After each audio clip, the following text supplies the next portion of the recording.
এরে আমার কলিজার যুবক,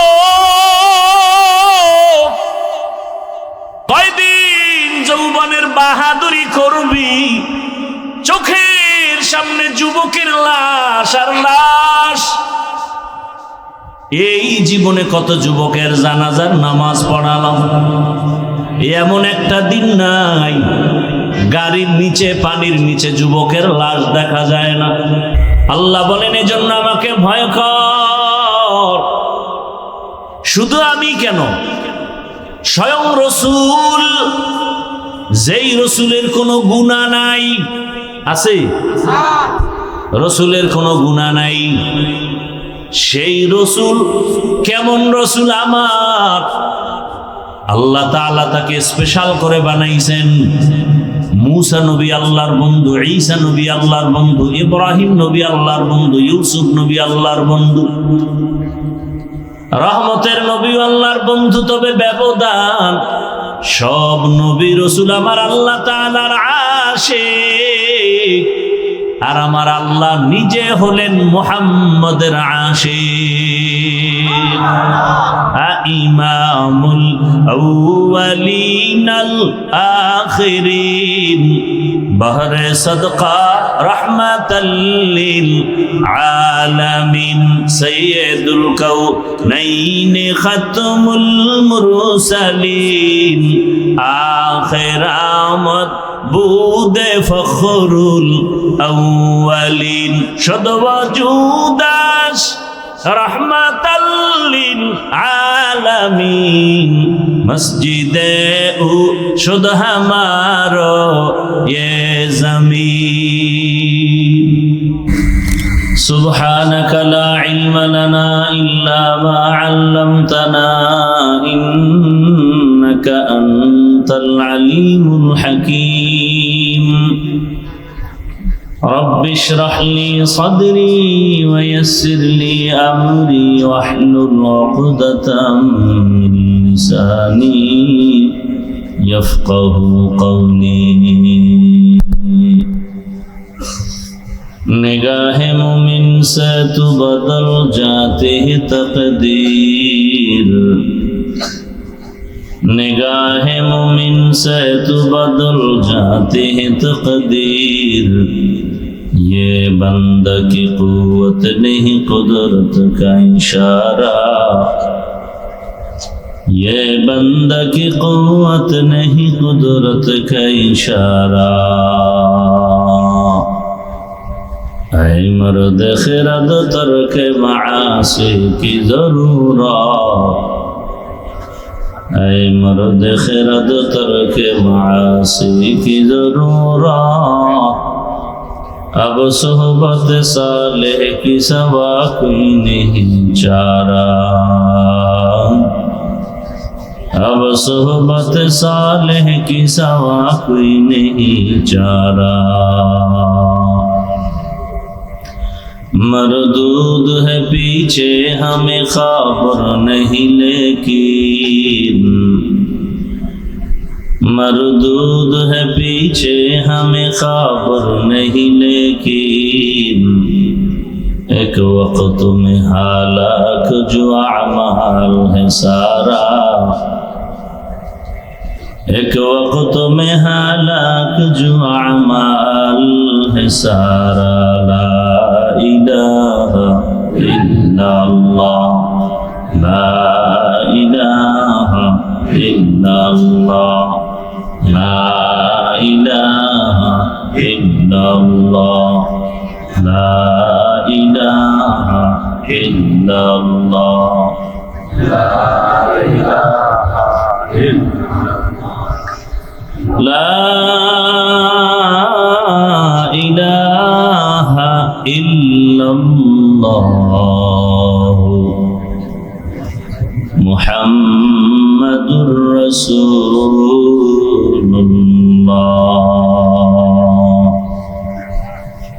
আল মানাহিল পরিষদ কর্তৃক আয়োজিত ইসলাহি মাহফিল 9 অক্টোবর 2025 মহতীয় মাহফিলে উপস্থিত মুহতারাম সম্মানিত সভাপতি প্রধান অতিথি, বিশেষ অতিথিবৃন্দ, হযরত উলামায়ে কেরাম,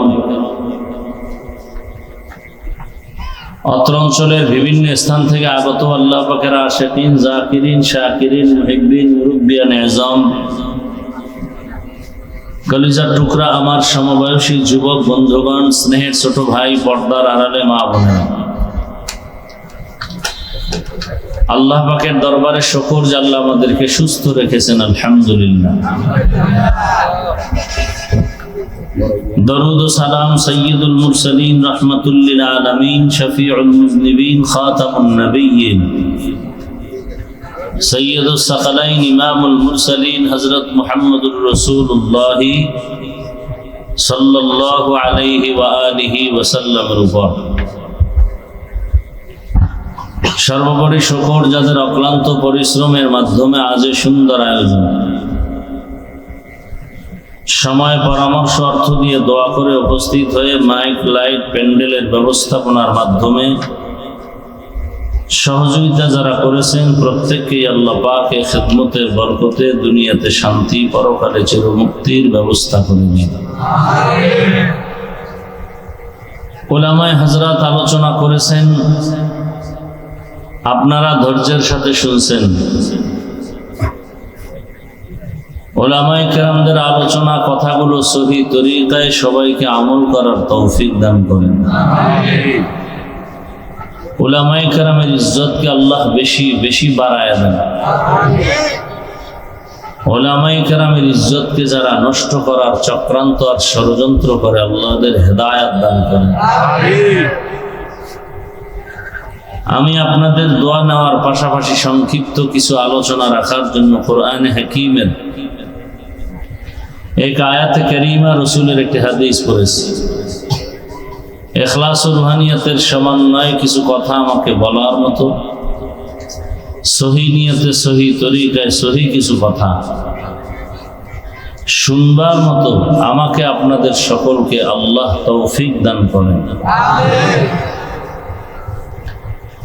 আল্লাহ বলেন, ইয়া আইয়ুহাল্লাযীনা আমানুত্তাকুল্লাহ, ও দুনিয়ার মুমিন নারী পুরুষ, তোমরা আল্লাহকে ভয় করো তথা তাকওয়া অর্জন করো।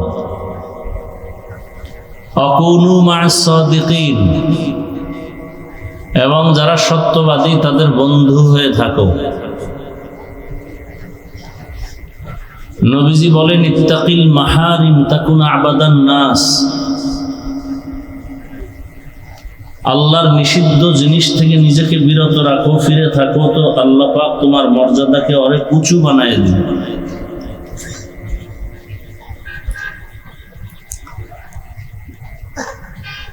আয়াতের মধ্যে আল্লাহ পাক দুটো কর্মসূচি দিয়েছেন। মূলত মূল বিষয় একটা, পন্থা দুইটা।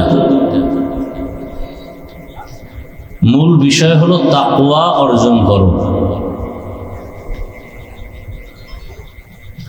বাহ্যিক দৃষ্টিতে আরেকটা হুকুম এখানে আল্লাহ দিয়েছেন, আল্লাহর প্রিয় বান্দা যারা, এদের বন্ধু হয়ে থাকো।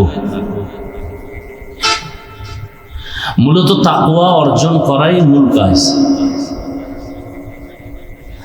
আল্লাহর কাছে পৃথিবীতে শ্রেষ্ঠ ওই ব্যক্তি যে তাকওয়া নিয়ে চলে। ইন্না আকরামাকুম ইনদাল্লাহি আতকাকুম। তাকওয়া কি? আল ইহতিরাজ আনিল মাসিয়া, বেঁচে থাকা, ফিরে থাকা। কিসের থেকে? বলে গুনাহ থেকে। নিজেকে বাঁচায় রাখা, ফিরায় রাখা, এর নাম তাকওয়া। এই গুনাহ থেকে বাঁচার জন্য একটা পুঁজি প্রয়োজন, সেটা হলো আল্লাহকে ভয় করা। তাহলে তাকওয়ার মূল কথা হলো আল্লাহর উপরে ভয়। আল্লাহকে ভয় করব কেন? তাকওয়া অর্জন করার জন্য, গুনাহ থেকে নিজেকে বাঁচাবার জন্য।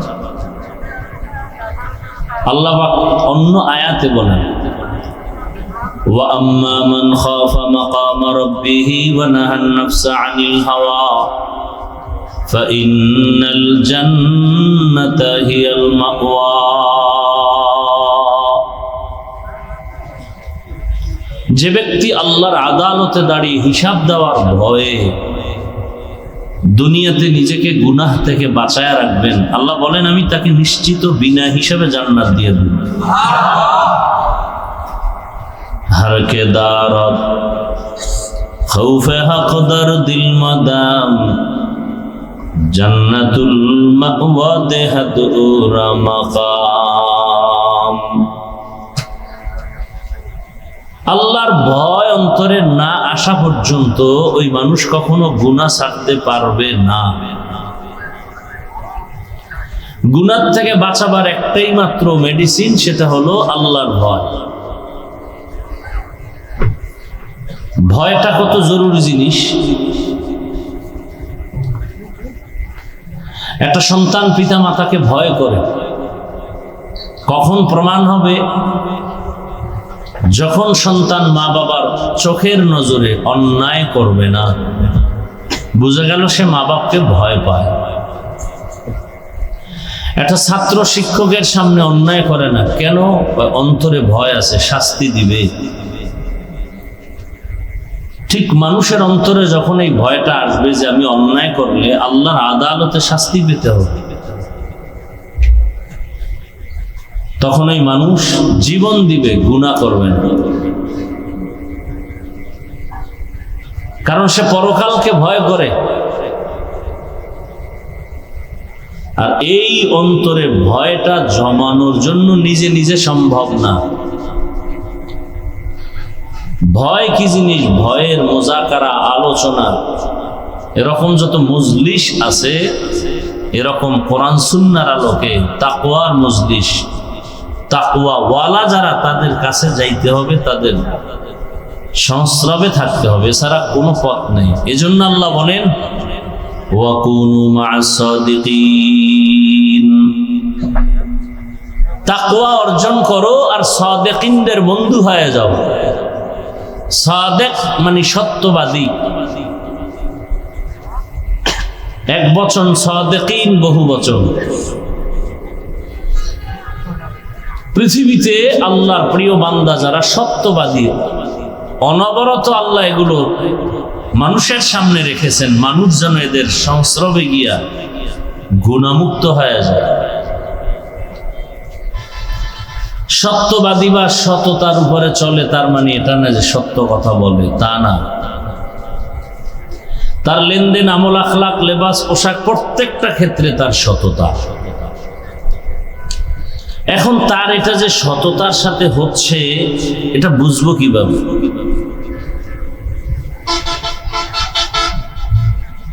এটা বুঝার জন্য একটা মাপকাঠি দরকার। একটা জিনিস বড় না ছোট, এটা বুঝার জন্য একটা এক্সাম্পল দরকার, একটা উদাহরণ দরকার। আমি বললাম এই টেবিলটা বড়,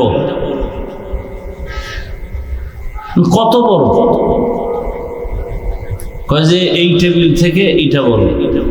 তাহলে এটাকে বুঝাইতে হলে আর একটা টেবিল আমার লাগে। তো আল্লাহর ভয় আমার অন্তরে জমা করার জন্য যে সত্যবাদীর কাছে যাব। সত্যবাদীকে আমি বললাম ওই লোকটা সত্যবাদী না, বললে হবে না, এটা মাপকাঠি লাগবে। আপনি বলবেন আমি সত্যবাদী, মানা যাবে না।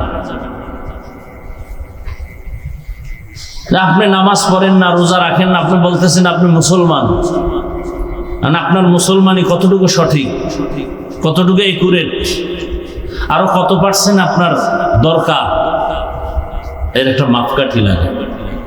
কিয়ামত পর্যন্ত এই জাতির সঠিক মাপকাঠি রহমাতুল লিল আলামিন, তাকে দিয়া মাপ দাও। পৃথিবীর শ্রেষ্ঠ সত্যবাদী রহমাতুল লিল আলামিন, তার চরিত্র কেমন? তোমার চরিত্র তার সাথে যদি মিলে যায় তবে তুমি সত্যবাদী। আর যদি দেখা যায় পৃথিবীর শ্রেষ্ঠ সত্যবাদী রহমতের নবীর সাথে তোমার মিল নাই, সমানও না, তাহলে তুমি সম্পূর্ণ সত্যবাদী না, তুমি ভেজাল। একটা মানুষ পিওর না ভেজাল, এর মাপকাঠি রহমাতুল লিল আলামিন। তাকে মাপকাঠি বানাবো কেন? কয়েল নিবাই দেন, কয়েল।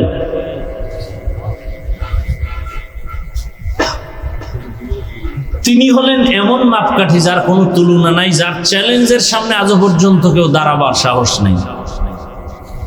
পৃথিবীর বহু ব্যক্তি 2 হাত 2 চোখ 2 পা 2 হাতওয়ালা আকৃতিতে মুহাম্মদের মতো মানুষ, কিন্তু দুনিয়াতে অনেক কিছু দিতে গিয়েও ব্যর্থ। শান্তির নামে করেছে অশান্তি, ইনসাফের নামে করেছে জুলুম। নমরুদ, হামান, কারুন, সাদ্দাত, ফিরাউন, আবু জাহাল, আবু লাহাব, শেষ পর্যন্ত নবীজি জীবনে একটা মিথ্যা কথা বলেন নাই। পৃথিবীর কেউ আজ পর্যন্ত প্রমাণ দিতে পারে নাই। নবীজি জিন্দেগিতে কোনোদিন কাউকে একটা গালি দেন নাই। একটা প্রমাণ কেউ দিতে পারবে না। যদি দিতে পারে, আমি নবীর বিরুদ্ধে নেমে যাব রাস্তায়।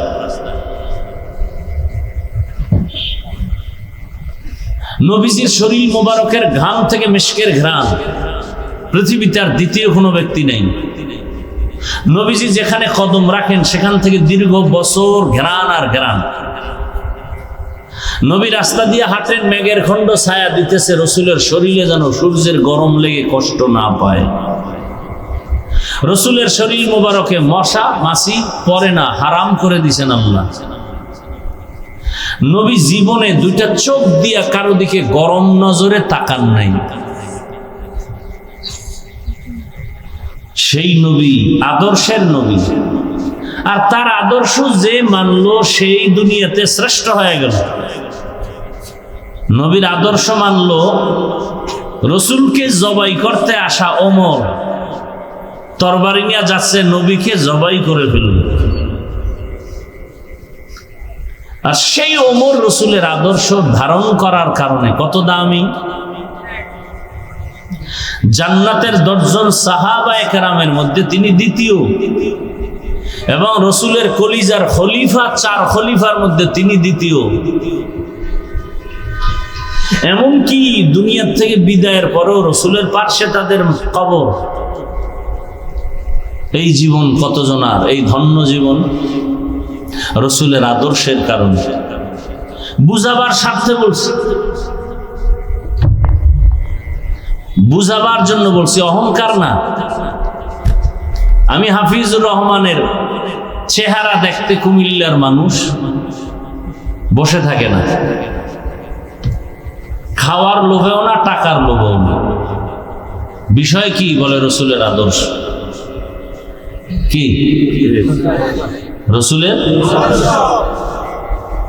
রসুলের আদর্শের কারণে আজ এই সম্মান।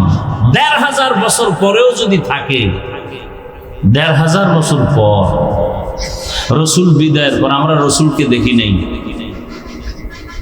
কিন্তু সে রসুলের মহব্বতের কথা শুনলে দিল ঠান্ডা হয়ে যায়। তাহলে রসুলের কথা শুনতে এত মায়া, এত মজা। রসুল কত মজা।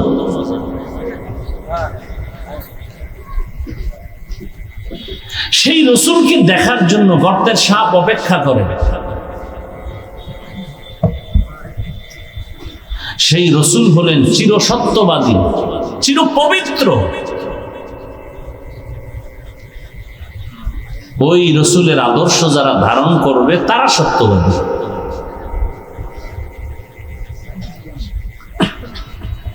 তো রসুল যেহেতু নাই, তাহলে আমি যে রসুলের প্রতিনিধি বা রসুলের বন্ধু ওলামায়ে কেরাম যারা, এদের বন্ধু হয়ে যে থাকবো, এটা তো অন্তর চায় না। অন্তর চায় না আমি কোন হুজুরের কথায় উঠি আর বসি। হুজুরের কথা মানবো কেন? আর মানতে গেলেও বিপদ, বিড়ি টানা যাবে না। হুজুরের কথা মানতে গেলে ঘুষ খাওয়া যাবে না, সুদ খাওয়া যাবে না। হুজুরের কথা যদি মানতে যাই, চুরি ডাকাতি দুর্নীতি চলবে না। এখন হুজুরের কথা না মানলে তো তাকওয়া আসবে না, তাকওয়া না আসলে তো সে জান্নাত পাবে না। বাধ্য হয়ে হুজুরের কথা মানতেই হবে তাকওয়া অর্জনের জন্য। এজন্য আল্লাহ আগে বলে নাই আমার প্রিয় বন্ধুদের বন্ধু হয়ে থাকো, এটা আগে বলে না, আগে বলছে আমাকে ভয় করো। আল্লাহকে যে ভয় করবে তার দ্বারাই সম্ভব আলেম ওলামাকে মেনে চলা। আর যে আল্লাহর ভয় যাদের অন্তরে নাই তার দ্বারাই সম্ভব আলেমের বিরোধিতা করা। সহজ কথা। আচ্ছা আমাকে বলেন, রসুল কি আর কিয়ামতের আগে আসবেন আমগো বয়ান দিতে? আবু বকর, ওমর, ওসমান আসবেন? আইম্মায়ে কেরাম আসবেন? ইমাম বুখারী, ইমাম আবু হানিফা আসবেন? বড় বড় আউলিয়ায়ে কেরাম, বড় পীর আব্দুল কাদের জিলানী, মুজাদ্দিদ আল-ফেসানি, খাজা মাইনুদ্দিন চিশতি আজমিরি আসবেন? তাহলে কিয়ামত পর্যন্ত জান্নাতের পথ যদি আমাদের পেতে হয়, শান্তির পথ পেতে হয়, শান্তির একমাত্র পথ ইসলাম। আর ইসলাম আছে কোথায়? পার্কে। কোথায় আছে? কোরআন হাদিসে। কোরআন হাদিস আছে উলামায়ে কেরামের কাছে। এজন্য রাসূল বলছেন আল উলামা ওয়ারাসাতুল আম্বিয়া, সব উলামায়ে কেরাম নবীদের ওয়ারিস, টাকা পয়সার ওয়ারিস না, বরং আমি যে ইলমের নূর নিয়ে আসছি সে ইলমের ওয়ারিস। আল্লাহ যে আমাকে কোরআন দান করেছেন ওই কোরআনের ওয়ারিস হলো উলামায়ে কেরাম। উলামায়ে কেরামের একমাত্র কাজ, আমি রাসূল দুনিয়াতে টাকার পেছনে দৌড়াই নাই। আমাকে আরবের সব মাথাওয়ালা গুরুরা আমাকে প্রধানমন্ত্রী বানাতে চেয়েছে, আমাকে আরবের মন্ত্রী বানাবে, আমাকে আরবের পৃথিবীর শ্রেষ্ঠ সুন্দরী নারী দিবে, আমাকে ডাইরেক্ট প্রস্তাব দিছে কত কোটি কোটি টাকা চাও। আমি মোহাম্মদ আল্লাহর কাছে যদি বলি উহুদ পাহাড় স্বর্ণ বানাও তো বানায় দিবে। কোনদিন আমি একা একা আল্লাহকে বলি না আমাকে ধনী বানাও।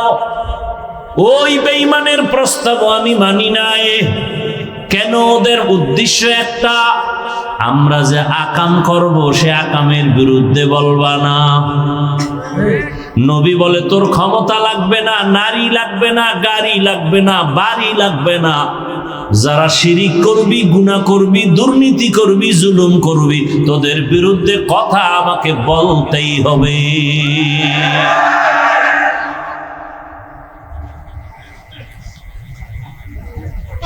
যে ব্যক্তি সুদের সাথে জড়িত ও 24টা ঘন্টার সেকেন্ডে সেকেন্ডে তার কলিজার মায়ের সাথে জিনা করে,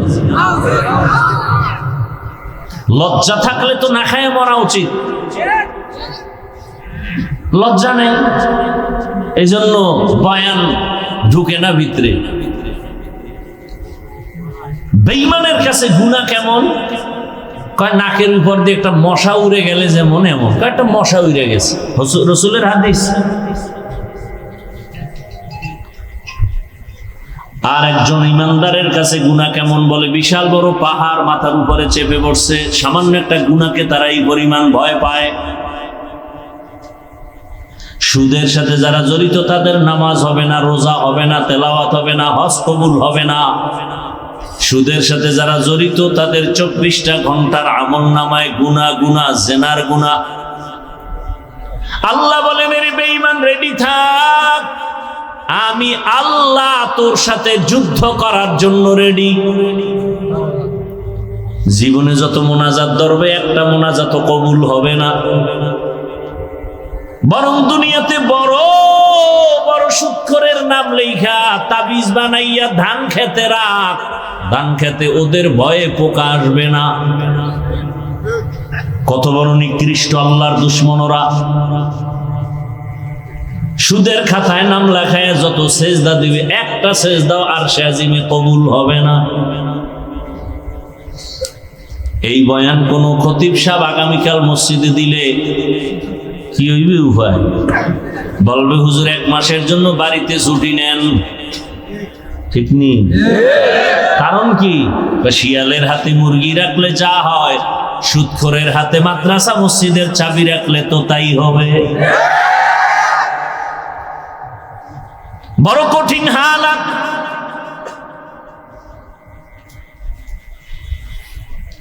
সমাজের মানুষের চরিত্র ধ্বংস করে করে এখন আর ভালো কি জিনিস বুঝে না। যার নাকের ঘেরান ঠিক নাই তার কাছে আতর আর পায়খানার গন্ধ ঘেরান সমান।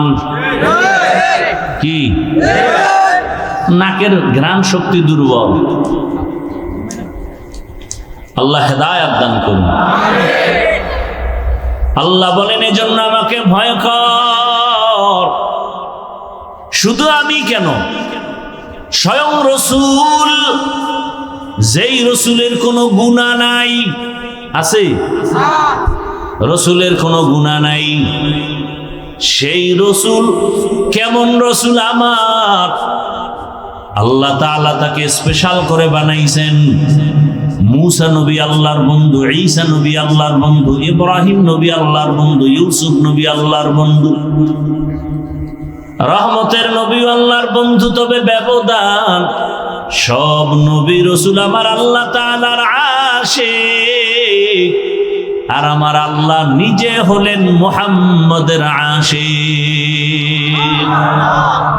ইমামুল আউয়ালিনাল আখিরিন বহরে সদকা রহমাতাল লিল আলামিন সাইয়্যিদুল কাউনাইন খাতমুল মুরসালিন আখির আমদ বুদে ফখরুল আউয়ালিন শদ ওয়াজুদাস রহমাতাল লিল আলামিন মসজিদে উ শুদ হামারো ইয়ে জমিন।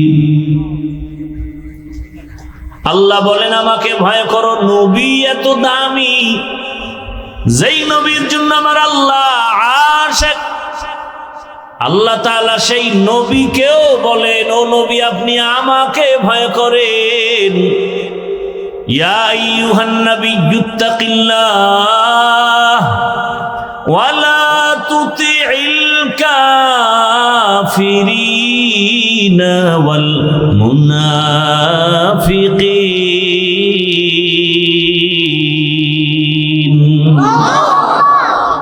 আল্লাহ বলেন হে নবী আপনি আমাকে ভয় করেন, কাফের মুনাফিকের অনুসরণ করবেন না।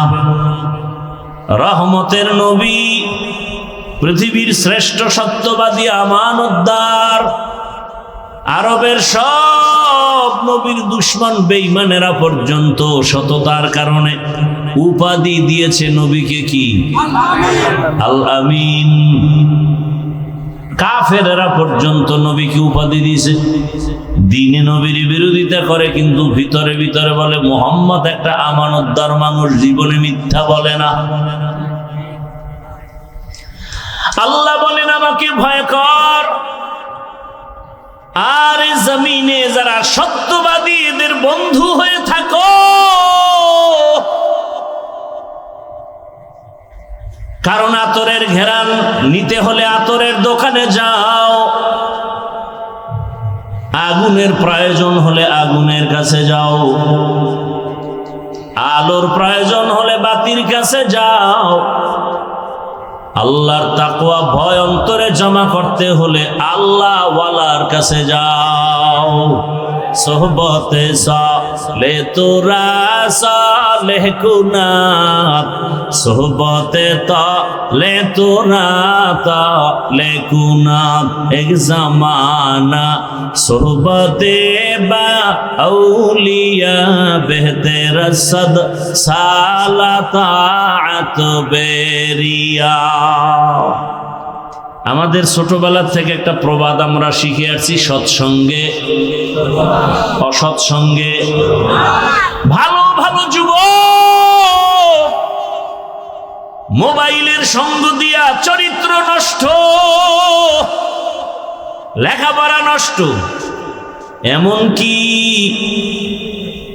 জীবনটা পর্যন্ত নষ্ট। কোন দিন জানি ছুরির তলে চলে যায়।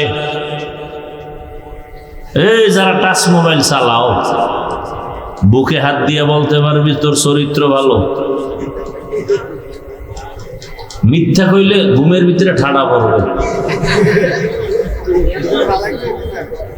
আল্লাহ হেদায়েত দান করুন। সারা রাত নাই, রাতের দিন বানায় দিছে। ঘরের দরজা জানালা লাগাইয়া সারা রাত জেনা করে, জেনা, চোখের জেনা, হাতের জেনা, জবানের জেনা, অন্তরের জেনা। রুমে রুমে মাও মোবাইল চালায়, বাবাও এক রুমে মোবাইল চালায়, ভাই এক রুমে চালায়, বোন আর এক রুমে মোবাইল চালায়। সারাটা রাত শুধু চোখের জেনা চলে, হাতের জেনা চলে, অন্তরের জেনা চলে, জবানের জেনা চলে। এত পরিমাণ গুনাহ ঘরের মধ্যে চলে, মনে হয় ঘুমের মধ্যে আযাব আসবে, আর ঘুম থেকে উঠে দেখবে চেহারাটা শূকরের মতো, চেহারাটা বানরের মতো। হয় না কেন? রহমতের নবীর উম্মত হওয়ার কারণে হয় না। ওগো নবীর উম্মতেরা হয়ে আজি দিশাহারা, কোরআন হাদিসের চলো যখন যাহা চায় মনে, নবী বিনে কে তরাবে পুলসিরাত মিজানে, নবী বিনে কে তরাবে পুলসিরাত মিজানে। উম্মতের কান্ডারি নবী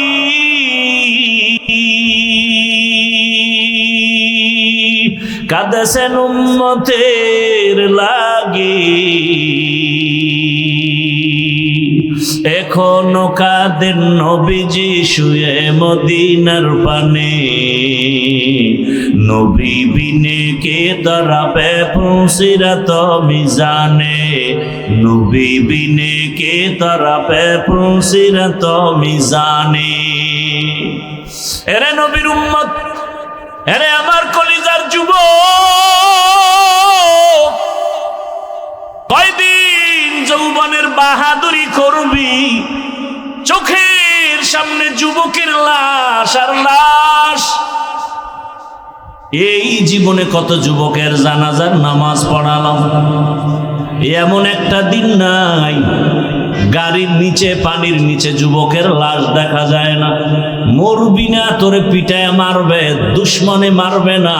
তুই যারে নিয়ে বন্ধুত্বের স্লোগান দাও, সে বন্ধু তোরে মেরে ফেলবে। এখন কি যুবকদের মারতে দুশ্মন লাগে? এই লাগে?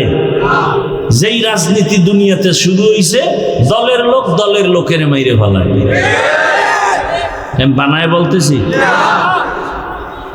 বলবে আমি এখানে চান্দাবাজি আর ধান্দাবাজি করব, কইব সাহেব এখানে চলবে না। কেন? কয় অমুকের বাধা। তাই নাকি? বলে তাকে মাইনাস কর, তাকে কি কর। এমনি যেই মানুষ মরে এর থেকে বেশি মানুষ পিডায় মারে। কুত্তা মারলে কষ্ট লাগে, মানুষ মারলে কষ্ট লাগে না। কেমন নিমক হারাম হইছি আমরা, মানুষ রূপী হায়ওয়ান হয়ে গেছে। আল্লাহ হেদায়েত দান করুন। শুধু স্বার্থ, কেমন দুনিয়া। মা বাবা সন্তানকে মেরে ফেলে, বাবা সন্তান মা বাবাকে মেরে ফেলে। স্বার্থে আঘাত লাগছে, স্ত্রী স্বামীকে জবাই দেয়। স্বার্থের কারণে স্বামী স্ত্রীকে জবাই করে। এই ঘটনা সোনার বাংলায় নাই? বড় হালাত, বড় খারাপ, কঠিন হালাত। এত বয়ানের পরেও যদি অবস্থা হয়, তাহলে জমিনে যদি বয়ান বন্ধ হয়ে যায়, কোরআনের আওয়াজ বন্ধ হয়ে যায়, তাহলে পশুর থেকেও মানুষ আরো খারাপ হয়ে যাবে, পশুর থেকেও খারাপ হয়ে যাবে। আল্লাহ হেদায়েত দান করুন। এরে আমার যুবক বাবারা, বৃদ্ধ বাবাজি, পর্দার আড়ালের মা বোনেরা, দুনিয়া চিরদিন থাকার জন্য আল্লাহ পাঠান নাই। নমরুদ চেষ্টা করছে থাকার জন্য, পারে নাই। ফেরাউন থাকতে গিয়েও পারে নাই। আল্লাহ না রাখলে থাকবে কিভাবে?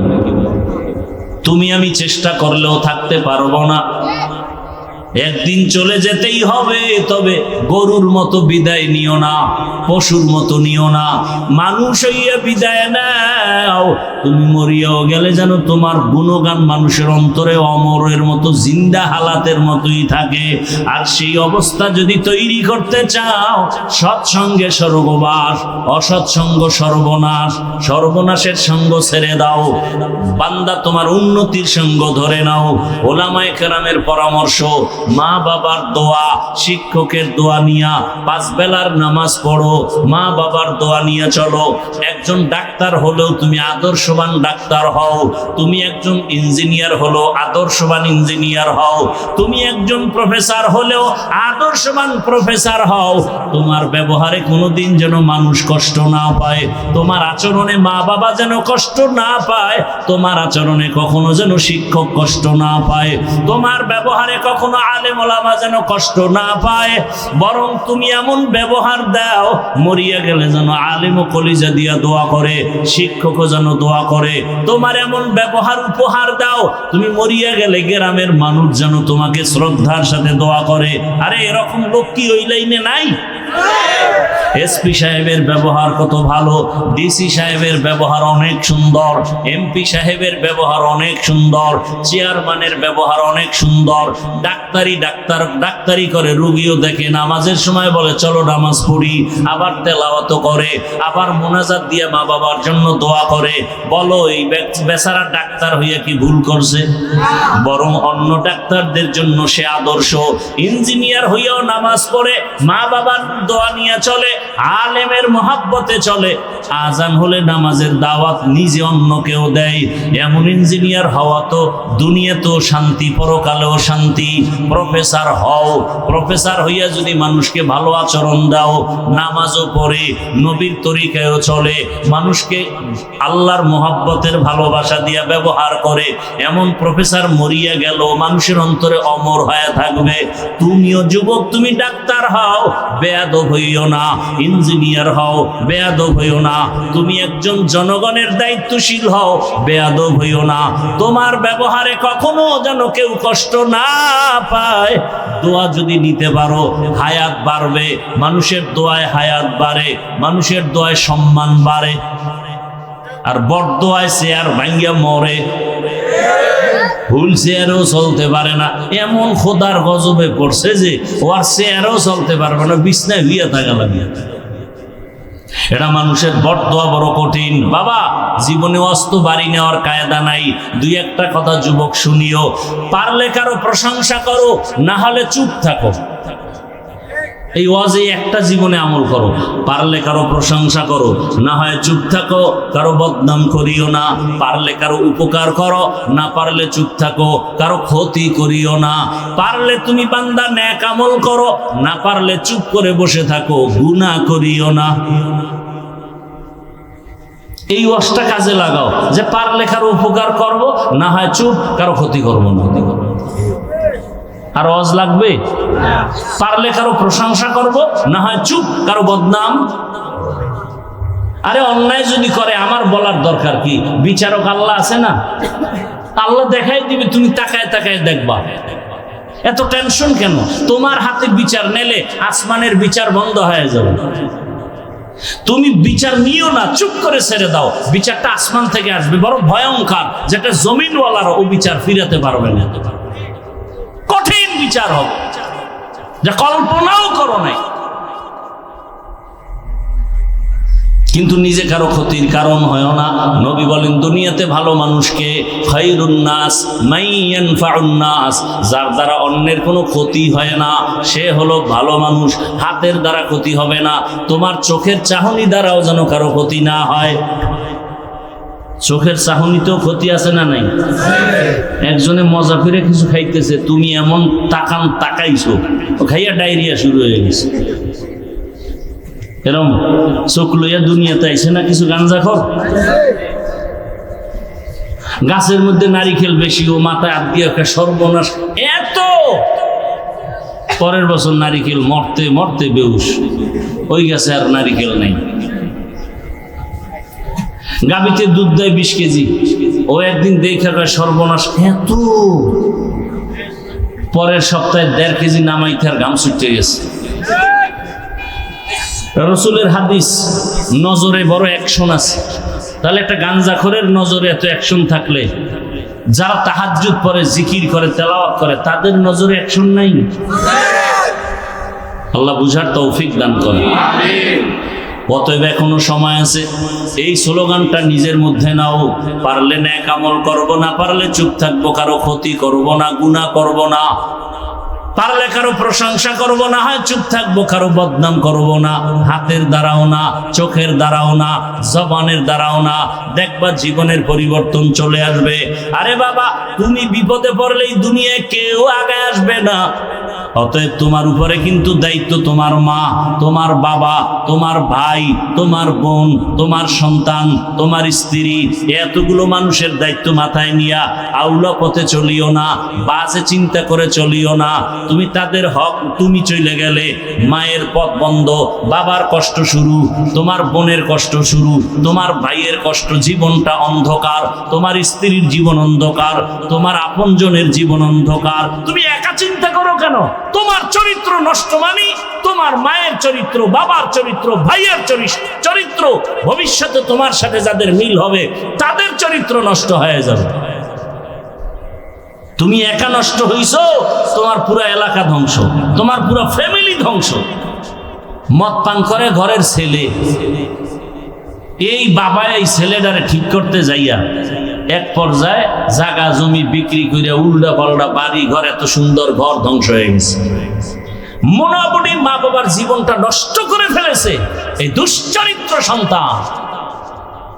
আর মা বাবারও কিছু দুর্বলতা, সময় থাকতে কন্ট্রোলে নেয় নাই, হাত ছেড়ে দিছে। কিছু মা বাবা আছে টাকার বাহাদুরিতে সন্তানের নামে ফ্ল্যাট দেয়, বাড়ি লেখা দেয়, পরে মরার আগে বিছনায় শুয়ে শুয়ে কান্দে, সন্তান আর খবর নেয় না। অতএব অনুরোধ করে বলছি, যুবক বাবা, এখনো সময় আছে, আল্লাহর কাছে তওবা করো। তোমার মতো যুবক জেনারেল লাইনের বাংলা পড়ুয়া, জীবনে মাদ্রাসায় পড়ে নাই এমন বান্দারাও জেনারেল লাইনে চাকরি করে, ব্যবসা করে, 5 ওয়াক্ত নামাজ পড়ে নাই। তাহলে তুমি নিজের বিবেককে প্রশ্ন করো, যুবক বাবা, তুমি কেন পারবা না? ও পর্দার আড়ালের আম্মা জানেরা, বোনেরা, আপনার মতো কত মা, কত বোন 5 ওয়াক্ত নামাজ পড়ে, স্বামীর মাল হেফাজত করে, মোবাইলে সময় নষ্ট করে না, বেপর্দায় চলে না। আপনারা কেন পারেন না? ওই যে মূল কথা, আল্লাহর ভয় নাই। আল্লাহর ভয় থাকলেই তো হুজুরদের বয়ান শুনতো, বয়ান শুনতে শুনতে শক্ত দিলটা তো নরম হয়ে যাইতো।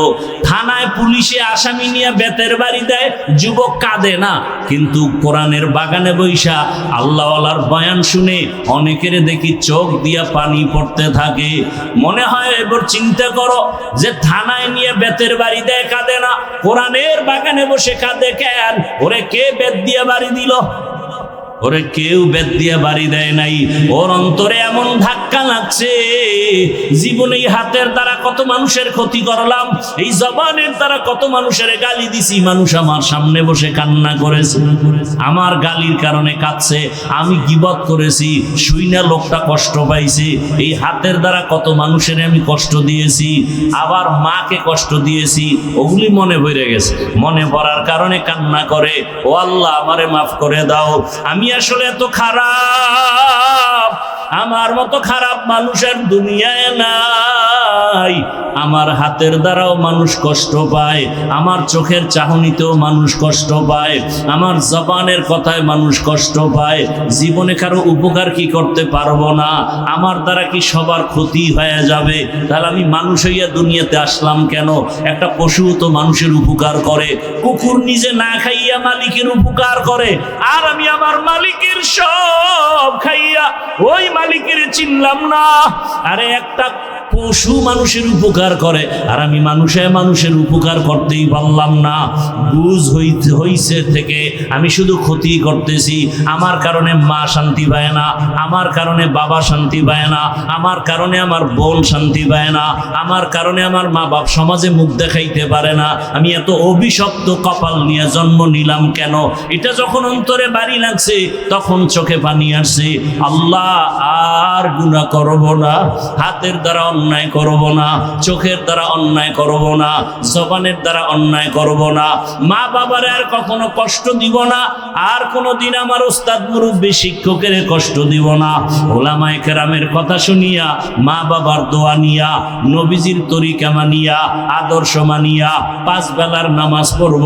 ডাক্তার হলো আদর্শবান হব, ইঞ্জিনিয়ার হলো আদর্শবান হব। আমি জনগণের দায়িত্ব নিলে আদর্শের সাথে, আমানতের সাথে পালন করব। আমার দ্বারার জীবনে যেন কোনো জুলুম না হয়, আমার কথায় যেন জীবনে কারো চোখে পানি কষ্ট পাইয়া না আসে। এইভাবে যখন মনে পড়ে তখন চোখে পানি আসে, তখন তওবা করে।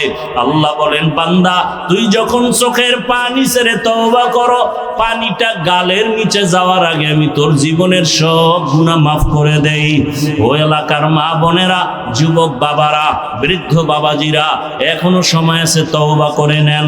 মরিয়া তো একদিন যাবেন, আগামী বছর বয়ান চলবে। কে থাকবেন কে থাকবেন না জানা নাই। মরার আগে এখনই তৈরি হয়ে যান। নামাজ ছাড়বেন না, বেপরদায় চলবেন না, দাড়ি কাটবেন না, হারাম উপার্জন করবেন না। মা বাবার দোয়া নিয়া, শিক্ষকের দোয়া নিয়া, উলামায়ে কেরামের পরামর্শ নিয়া নবীর আদর্শ মেনে চলবেন। আল্লাহ আমাদের তওবাওয়ালা জীবন দান করেন, গুনাহমুক্ত জীবন দান করেন। আমিন। আলহামদুলিল্লাহি রাব্বিল আলামিন, ওয়াসসালাতু ওয়াসসালামু আলা সাইয়্যিদিল আমবিয়া ওয়াল মুরসালিন ওয়া আলা আলিহি ওয়া আসহাবিহি আজমাইন। يا أرحم الراحمين يا أرحم الراحمين يا أرحم الراحمين رب ارحمهما كما ربياني صغيرا اللهم إنك عفو كريم تحب العفو فاعف عنا اللهم إنا نسألك رضاك والجنة ونعوذ بك من سخطك والنار উদয়ার মালিক, গুনাহের বোঝা নিয়ে আপনার দরওয়াজায় হাজির। কত উলামায়ে কেরাম, কত মুরব্বী, কত ব্যবসায়ী, কত চাকুরিজীবী, কত হাজি সাহেব, আমার কলিজার কত যুবক, কত ছাত্র ভাই, পর্দার আড়ালে মা বোনেরা, সবাইকে আপনি দয়া করে মাফ করে দেন। মাহফিল কবুল করে নেন, আয়োজনকারী সহযোগিতাকারীদের কবুল করে নেন, দান সৎকারীদের কবুল করে নেন। আয় আল্লাহ, ঘরে ঘরে সুন্নতের বাতি জ্বালায় দেন, সন্তানগুলো নেককার বানায় দেন, লেখাপড়া পরীক্ষার্থীদের কামিয়াবি দান করেন, আমার কলিজার যুবকদের দিনদার বানায় দেন, মোবাইলের গুনাহ থেকে হেফাজত করেন, এলাকায় শান্তি দান করেন, ব্যবসা চাকরি যারা করে বরকত বাড়ায় দেন, অভাব দূর করে দেন, ঋণ আদায়ের ব্যবস্থা করে দেন, সারা দুনিয়াবাসীকে মাফ করে দেন। আল্লাহ, আয় আল্লাহ, প্রবাসের জীবনে আমার দেশের ভাই বোন যারা, সবাইকে হেফাজত করেন, বাংলাদেশকে ইসলামের জন্য কবুল করে নেন, উলামায়ে কেরামদের এক বানায় দেন। আয় আল্লাহ, বাতিলের মোকাবেলায় বিজয় দান করেন, বাতিলের নেফাকি জাহের করে মুমিনের ঈমান আমল হেফাজত করেন, সুন্নাতওয়ালা ইজ্জতের জীবন দান করেন, নবীজির রওজা জিয়ারতের জন্য কবুল করে নেন। আয় আল্লাহ, বাইতুল্লাহর গিলাফ ধরে লাব্বাইক বলার তৌফিক দান করেন। আয় আল্লাহ, মা বোনদের আবেদা বানায় দেন, ঘরে ঘরে শান্তি দান করেন, অন্তর থেকে হিংসা দূর করে আমাদের মোহাব্বত বাড়ায় দেন, জাহিরি বাতিনি দুশ্মনের মোকাবেলায় বিজয় দান করেন। আয় আল্লাহ, চলার পথে ইজ্জতের সাথে হেফাজত করেন, মুখালেফের মুআফিক বানায় দেন, বরকতি রিজিকের ব্যবস্থা করে দেন, সারা দুনিয়ায় ইজ্জতের সাথে খেদমতের জন্য কবুল করে নেন, মামলা থেকে চির মুক্তির ব্যবস্থা করে দেন। আয় আল্লাহ, পেরেশান মুক্ত জীবন দান করেন। আয় আল্লাহ তাআলা, উলামা তোলাবা উম্মতের অন্তরে কুদরতের দ্বারা নবীজির মুহাব্বতে, দ্বীনের নিসবতে অন্ধের মতো মুহাব্বত বাড়ায় দেন। আয় আল্লাহ, অন্ধ মুহাব্বত বাড়ায় দেন। আয় আল্লাহ, মুখালেফাত দূর করে দেন, নবীজির মুহাব্বতে আমাদের সকলের দোয়া কবুল করেন। আমাদের মা বাবা যারা দুনিয়ায় নাই, সবার কবর জান্নাত বানায় দেন। আম্বিয়ায়ে কেরাম, সাহাবায়ে কেরাম, শুহাদায়ে কেরাম, আউলিয়ায়ে কেরাম, আসাতেজায়ে কেরামদের মাকাম জান্নাতে উঁচু বানায় দেন। আয় আল্লাহ, যারা বেঁচে আছে হায়াত হায়াত বাড়ায় দেন, দীর্ঘ নেক হায়াত দান করেন। অসুস্থতা দূর করে সুস্থতার নেয়ামত বাড়ায় দেন, সুস্থতার সাথে দীর্ঘ নেক হায়াত দান করেন, সুস্থতার সাথে দীর্ঘ নেক হায়াত দান করেন। আওয়াজে কথায় রুহানিয়াতে স্পষ্টতার রহমত বাড়ায় দেন। আয় আল্লাহ, গুনাহ মুক্ত জীবন দান করেন, সমস্ত ফিতনা থেকে হেফাজত করেন। নবীজির মোহাব্বতে আমাদের সকলের দোয়া কবুল করে নেন। সাল্লাল্লাহু তাআলা আলা খাইরি খালকিহি মুহাম্মাদ ওয়া আলিহি ওয়া আসহাবিহি আজমাইন বিরহমাতিকা ইয়া আরহামার রাহিমিন।